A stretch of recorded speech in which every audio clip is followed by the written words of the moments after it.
আমি আমার মা বোনদেরকে বলবো, এই কারণে বন্ধু বিয়ে করানোর সময় বউ আনবেন আল্লাহওয়ালা। যদি কান কাটা বাদিদাসীও হয়, আমার রাসূল বলেছেন যদি আল্লাহওয়ালা হয়, ওই কালো বউটাকে ঘরে তোলো। এটা ঘরে ঢুকতে দেরি, তোমার ঘর আলোকিত হতে দেরি হবে না। আর ইসলামের বিদ্বেষী, নবীর দুশমন, আল্লাহর দুশমন, ইসলাম বিদ্বেষী অপূর্ব সুন্দর মেয়ে যদি তুমি ঘরে ঢোকাও, চামড়া যতই সুন্দর হোক, তোমার ঘরে কিন্তু আলো ঢুকবে না। বলে হুজুর কেন বললেন?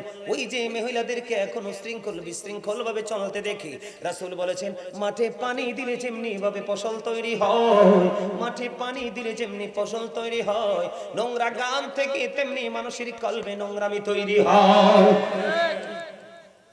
গানের আসরে যাওয়া তো থাক দূরের কথা, সাহাবাই কেরাম গানের শব্দ শুনলে কর্ণকুহরে আঙ্গুল ঢুকিয়ে দিত, যেন এই আওয়াজ যেন তাদের কানের ছিদ্র দিয়ে যেন ভেঙে ঢুকতে না পারে।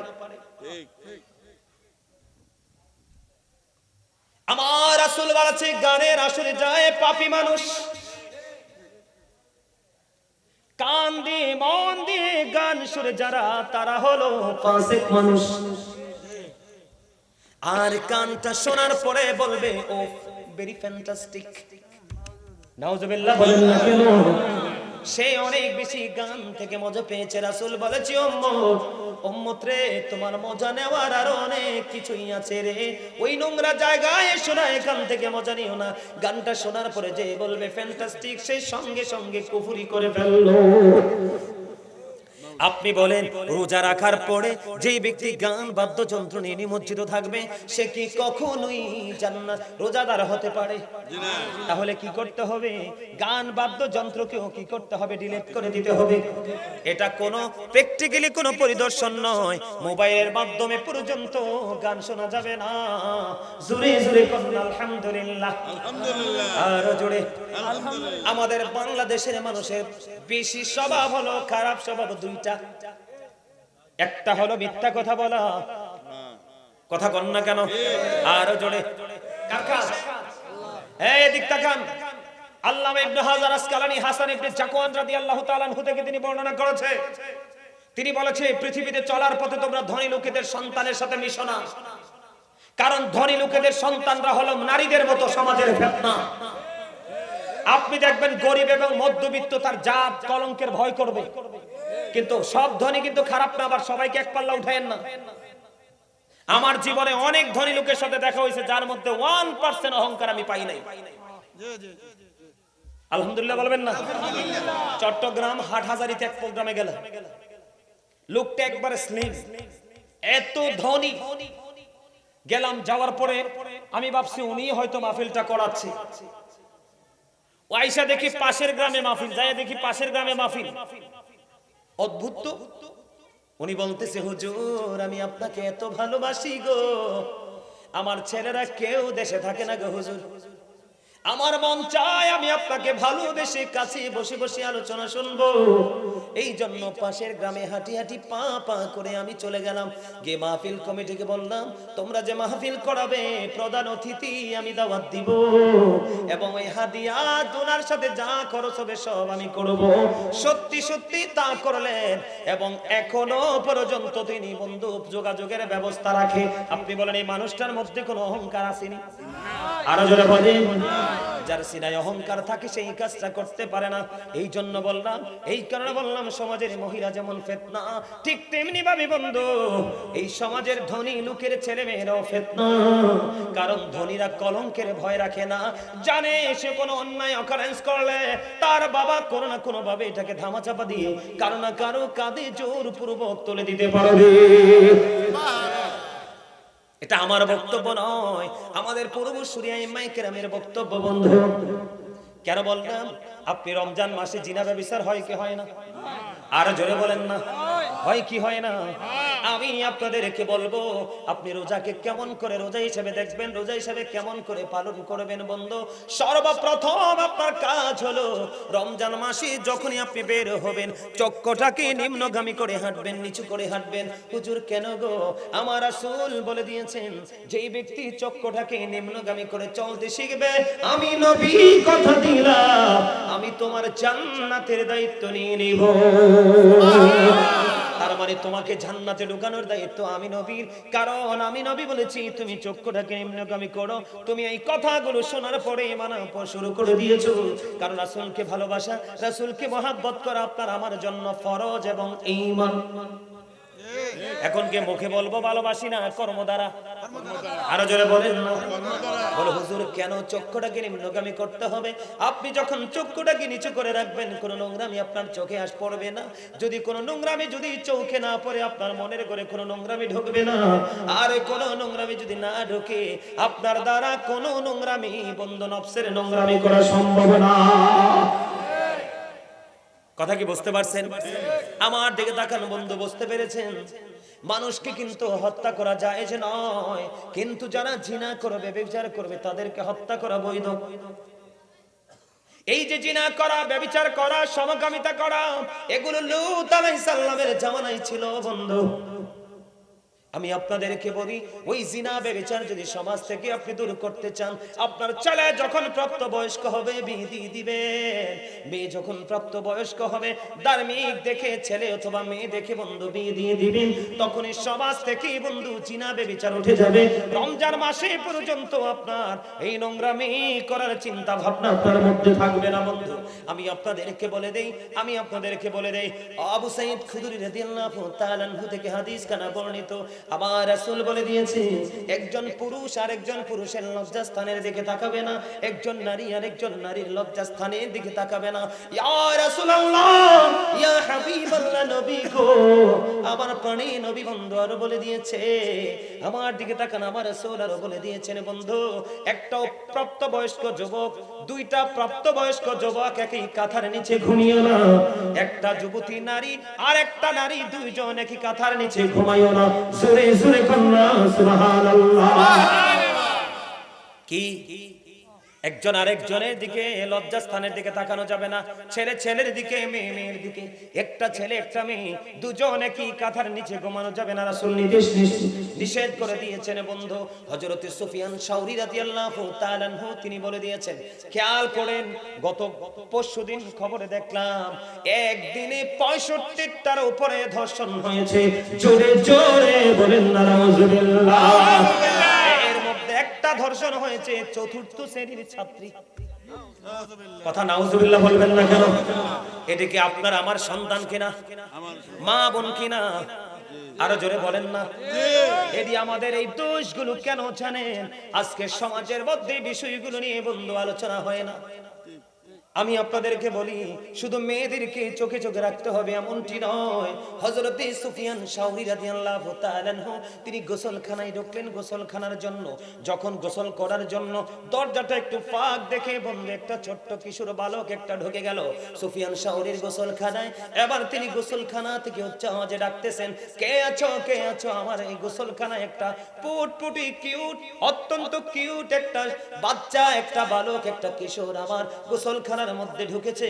তুমি তাকে তাড়াতাড়ি করে বের করে নাও, কারণ একটা নারীর সাথে থাকে একটা শয়তান, একটা বালকের সাথে থাকে 10টা শয়তান। বুঝতে পারছেন না কিছু? উপযুক্ত আজকে শিখে রাখেন, লজ্জা নয়, এগুলো জানতে হবে।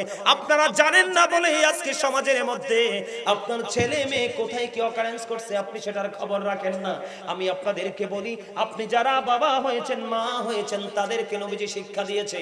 আপনি বুকে হাত দিয়ে বলবেন যে হুজুর আপনার কথার সাথে আমি একমত হতে পারি নাই। পারবেন না, কারণ আপনি দায়িত্বটা পালন করতে পারেননি বন্ধু।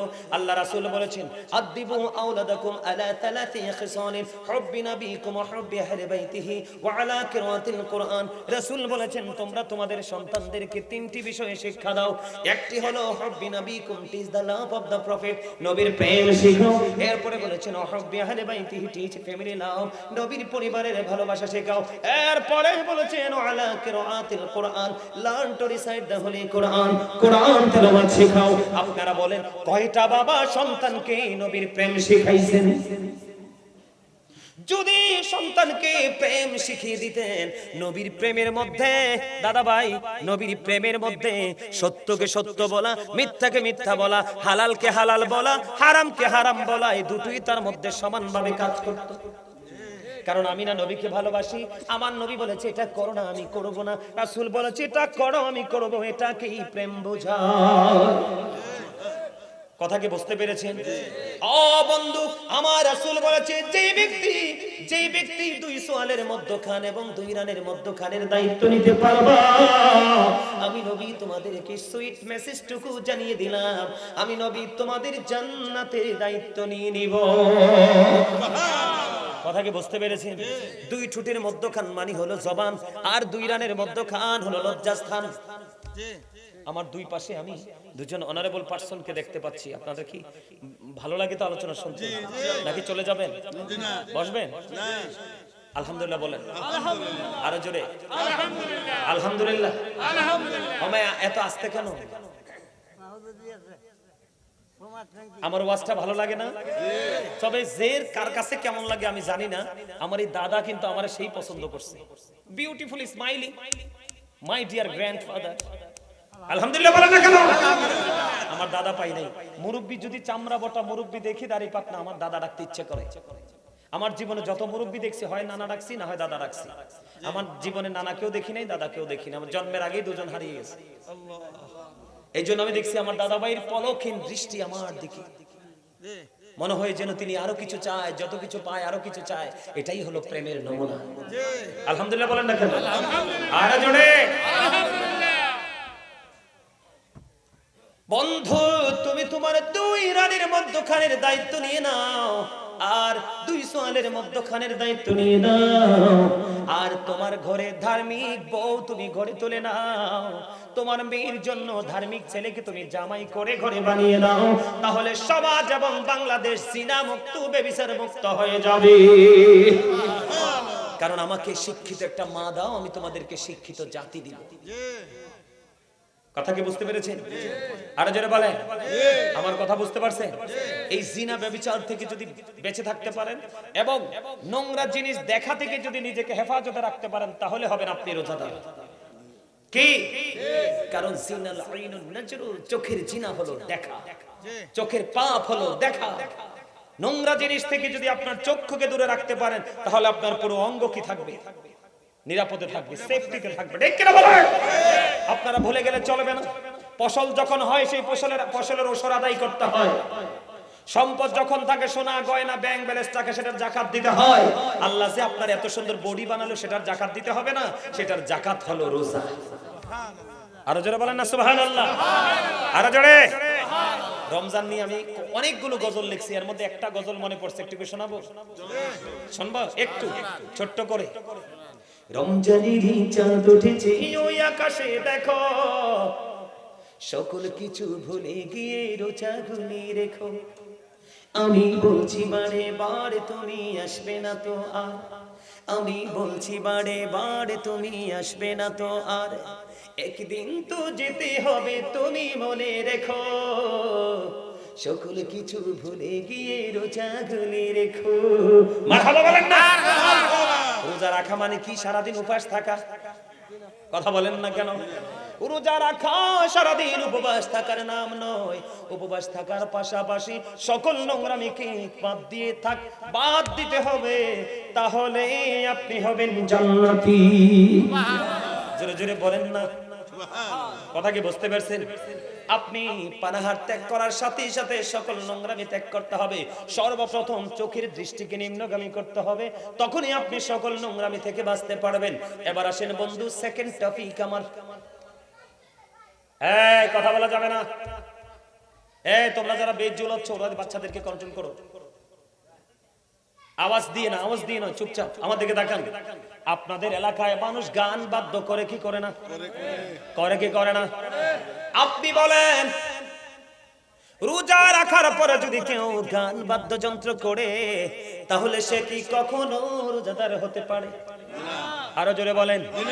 আমি ছোট্ট একটা টপিক দিব। আমার আলোচনার ধরনই এমন, টপিক আকারে আলোচনা করা, মূল জায়গাগুলো তুলে ধরা।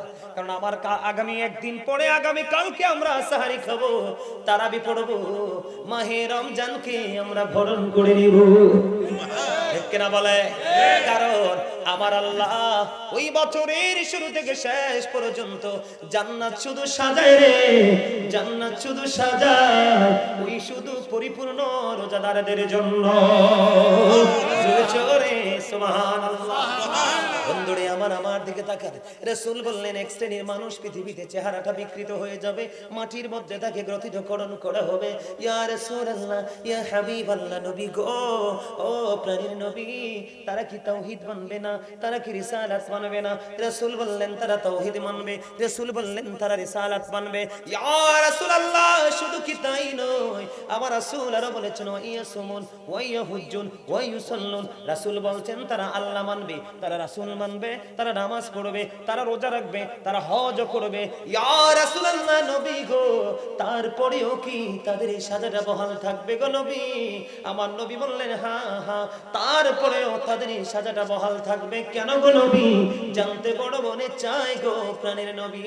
এবার আমার নবীজি বললেন এটার কারণ হলো আজকে আপনারা এই দৌলতপুরের মানুষ এই নুরানি জলসা সাজিয়েছেন, আসার সময় বিশ্বাস করেন আজকে বন্ধ 10টায় আসতে পারতাম না। আমার জবানকে আমার আল্লাহ ইজ্জত রেখেছে, আমার জবানের জোরে কন্যা আমিন। আজকে কুমিল্লা থেকে বের হওয়ার পরে পুরো রাস্তায় যানজটে ভরা, আমরা আসতে পারি না। হঠাৎ করে মনে হয় যেন ফেরেশতার মতো একটা গাড়ি চলে আসলো, ল্যান্ড ক্রুজার প্রাডো। দেখলাম এটার মধ্যে কোন ভিআইপি পারসন আছে, অনারেবল পারসন আছে, সবুজ রঙের লাইট যে টিপে এগুলোকে কি বলে? ওই যে লাল, একটু আগে দেখছি একটা ছেলে টিপ দিয়েছে, এই লাইট গুলো মারতেছে, ট্রাক গুলো থেমে যাচ্ছে, লাইট মারতেছে, বাস গুলো থেমে যাচ্ছে। এই করে করে আমরা এই গাড়িটার পিছু পিছু বন্ধু ইরিটগঞ্জ পার হয়ে গেলাম। এই জন্য বলতেছি আমার সময়টাকে আমি অনেক বেশি মূল্যায়ন করে বন্ধু আজকে দেখতে পাইলাম রাস্তাঘাটে দোকানপাটে উচ্ছ্বাস মানুষের, কিন্তু আসলে প্রকৃত যে উল্লাস করার কথা সে উল্লাস করতেছেন আপনারা দৌলতপুরবাসী। কারণ মুসলমানের জন্য এই উৎসবের চাইতে বড় উৎসব আর কিছু হতে পারে না। কথা বলেন না কেন? আজকে মানুষ রাস্তায় রাস্তায় বন্ধু উল্লাসিত, কিন্তু উল্লাস দেখে হক্কানি কোন আলেম খুশি নয়। আপনারা আজকে দামি, এই কারণে আমি আপনাদেরকে বলি মহল্লায় গানের আসর বসানো হয়। আমার রাসূল বলেছেন তারা আল্লাহ মানবে, তারা তাওহীদ মানবে, রিসালাত মানবে, নামাজ পড়বে, রোজা করবে, হজ করবে, তারপরেও তাদের এই সাজা বহাল থাকবে। নবী গো, কেন গো? আমার রাসূল বললেন তারা গানের আসর বসাবে, ওই গানের আসরে মদ গাঁজার আসর বসবে। জোরে জোরে কন্যা গানের আসর হয় কি হয় না? আরো জোরে বলেন হয় কি হয় না? আপনারা মনে করেন না যে বিয়ার মধ্যে যে গান বাজে এটাই গান। আপনার গান বাজানোর জন্য ঘরে ঘরে পকেটে পকেটে এটাই যথেষ্ট। কথা বলেন না কেন? ঠিক বলেছি কিনা? এখন মদ কি হারাম না হালাল? আল্লাহ বলেছেন ইন্নামাল খামরু ওয়াল মাইসিরু ওয়াল আনসাবু ওয়াল আজলামু রিজসুম মিন আমালিশ শাইতান ফাজতানিবুহু লাআল্লাকুম তুফলিহুন। জোরে জোরে কোন আল্লাহু আকবার। আমার আল্লাহ বলেছেন মদ, জুয়া, মূর্তি, ভাগ্য গণনা, ঘৃণ্য বস্তু শয়তানের কাজ। এখন আপনার প্রশ্ন হলো শয়তান আপনার বন্ধু না শত্রু? আল্লাহ বলেছেন ইন্না শাইতানা লাকুম আদুউন ফাত্তাখিযুহু আদুওয়া। Satan is the eternal enemy of the believers. শয়তান ঈমানদারদের প্রকাশ্য শত্রু, কিন্তু মুত্তাকি যারা, মুমিন মুত্তাকি যারা, তাদের সম্পর্কে আমার আল্লাহ ওয়াজ করতেছেন ইন্না কাইদা শাইতানি কানা দাঈফা। আল্লাহ বলেছেন শয়তান ডিসিপশন ইজ ভেরি উইক। শয়তানের ধোঁকা মুমিনের জন্য একেবারে দুর্বল, হাজার চেষ্টা করেও মুমিনকে আটকাতে পারে না। আল্লাহ কিন্তু বলেছে শয়তানকে আল্লাহ বন্দী করে দিয়েছে রমজানের উসিলা, ঠিক কিনা বলে? তাহলে গান বাদ্যযন্ত্র করবেন, বুঝতে পারছেন নি? চেহারাটা কি হয়ে যাবে? বিকৃত হয়ে যাবে, বিশ্রী হয়ে যাবে, দেখতে সুন্দর লাগবে না, একেবারে ব্যঙ্গ করেছেন। আমরা কার্টুন দেখেন না, ব্যঙ্গচিত্র দেখতে কি ভালো লাগেনি? এইরকম স্বরদ ধরবে, মাটি তাদেরকে গ্রাস করবে, কিন্তু তারা নামাজও পড়বে, রোজাও করবে, হজও করবে, আল্লাহ মানবে, রাসূল মানবে, তারপরেও সাজা বহাল থাকবে। তাহলে আপনি বলেন সে কি রোজাদার বা নামাজি হতে পারে? আমার রাসূলের হাদিস থেকে বোঝা যায় আমার আল্লাহ বলেছেন কি ইন্না সলাতা তানহা আনিল ফাহশাই ওয়াল মুনকার সূরা আনকাবুতের মধ্যে আমার আল্লাহ বলেছেন নামাজ মানুষকে খারাপ কাজ থেকে বাঁচিয়ে রাখে। আপনি যদি নামাজ পড়ার পরেও যদি রোজা রাখার পরেও যদি বন্ধু এই গান বাদ্যযন্ত্র যদি আপনি ছাড়তে না পারেন আপনি কখনোই রোজাদার হতে পারেন না। আমার কথা কি বুঝে আসে কিনা বুঝে উত্তর দিবেন। আল্লাহ বলছে কি নামাজ মানুষকে নোংরামি থেকে বাঁচায় রাখে। এখন নামাজের পরেও এরপরেও কি স্পেশাল মাস বন্ধু রমজান মাস, এটা হলো উম্মতের মাস। কার মাস? শাবানু শাহরি ওয়া রজব শাহরুল্লাহ ওয়া রমাদানু শাহরু উম্মতি। ও বন্ধু শাবান হলো কার মাস? রাসূল বলতেছে শাবান আমার মাস, রজব হলো আল্লাহর মাস, আর রমজান হলো উম্মতের মাস, গুনাহ মাফের মাস। জোরে জোরে সুবহানাল্লাহ। আরো শেষ হয় না, আরো কিছু শুনেন। গান বাদ্যযন্ত্র মোবাইলের মাধ্যমে শুয়ে শুয়ে ঘরে টিভি লাগায় শুনে কি শুনে না? আরো জোরে বলেন না। এদিকে এসে পড়ে শুনে কি শুনে না? ও গানের কথা অনেকে রাগ করছে, এটা তো ইহুদিদের কালচার, মুসলমানের না তো। কার? বেঈমানদের কালচার, এটা আমাদের না তো।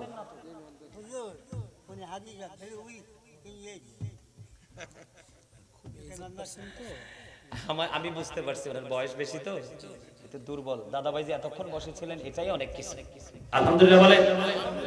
আমার আপনার প্রাণের রাসূল বলে দিয়েছেন কি শুনেন। নবীজি বলেছে গভীর খেয়াল বন্ধু, বেশি লম্বা সময় আলোচনা করে আপনাদেরকে বিরক্ত করব না। এটা আমাদের সমাজে বাড়ি বাড়ি ঘরে ঘরে অহরহ চলে।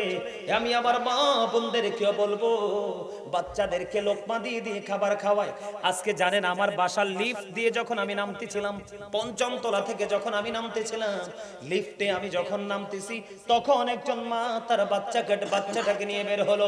বন্ধু wallahi আল্লাহর কসম করে বলছি রে, ওই মা গুলার জন্য এই জাহান্নামটা বরাদ্দ। আর আমার মতো গাজী সুলাইমানকে যেই মা তৈরি করেছে ওই মার জন্য জান্নাতের আগ্রহে, ঠিক কিনা বলে? আসার সময় দেখলাম ছোট্ট বাচ্চা। বন্ধু বাংলা গান যদি শুনতো মনটারে বোঝাইতাম। উপজাতিদের গান বাচ্চাটাকে শোনাচ্ছে, তাও লাউডলি শোনাচ্ছে। জোরে জোরে কন্যা নাউজুবিল্লাহ। আমার রাসূল বলেছে ও দৌলতপুরের ভাই আমার বাবা, আমি আমার মা বোনদেরকে বলবো গো হৃদয়ের জানালা খুলে শোনো। কয়েকদিন আগে চট্টগ্রাম থেকে আমরা প্রোগ্রাম শেষ করে যখন কুমিল্লা সিটির মেডিকেলের কাজ দিয়ে যখন ঢুকেছিলাম তখন আমরা দেখলাম মিউজিকের আওয়াজে বন্ধু মাটিগুলো কম্পন করতেছে। সবচেয়ে বড় লজ্জা লাগলো, সবচেয়ে বড় আফসোস লাগলো যে এগুলো কোনো না কোনো মায়ের তো সন্তান, কোনো না কোনো বাবার তো সন্তান। বাবা কোথায় আছে, মা কোথায় আছে? রাত্র প্রায় 3টা থেকে 4টা বাজে এই কনকনে শীতের মধ্যে ওই কনসার্টের মধ্যে মেয়েগুলো চলে আসলো। চুরে চুরে কন্যা নাউজুবিল্লাহ। আরো জোরে বলেন নাউজুবিল্লাহ। তেঁতুল গাছ লাগাইলে কি ধরে? আরো জোরে বলেন না। তেঁতুল ধরে, ঠিক কিনা বলেন? নিম গাছে কি ধরে? কথা বলেন না কেন? তেঁতুল টক, নিম হলো বন্ধু তিতা। আমার রাসূল বলছেন আল হাক্কু মুররুন, হক কথাগুলো তিতা। আমার আল্লাহ বলেছে বান্দা হক কথা তো তিতা হয়, মুমিনের কাছে মধুর চাইতে মিষ্টি বলে গণ্য হবে। ওয়াকুলু কাওলান সাদীদা, সে দা রাইট থিং, তুমি সত্যটাই বলো, সঠিকটাই বলো। এই জন্য মা বোনেরা রাগ করতে পারে, আমি আমার মা বোনদেরকে বলবো এই কারণে বন্ধু বিয়ে করানোর সময় বউ আনবেন আল্লাহওয়ালা। যদি কান কাটা বাদিদাসীও হয়, আমার রাসূল বলেছেন যদি আল্লাহওয়ালা হয় ওই কালো বউটাকে ঘরে তোলো। এটা ঘরে ঢুকতে দেরি, তোমার ঘর আলোকিত হতে দেরি হবে না। আর ইসলামের বিদ্বেষী, নবীর দুশমন, আল্লাহর দুশমন, ইসলাম বিদ্বেষী অপূর্ব সুন্দর মেয়ে যদি তুমি ঘরে ঢোকাও, চামড়া যতই সুন্দর হোক তোমার ঘরে কিন্তু আলো ঢুকবে না।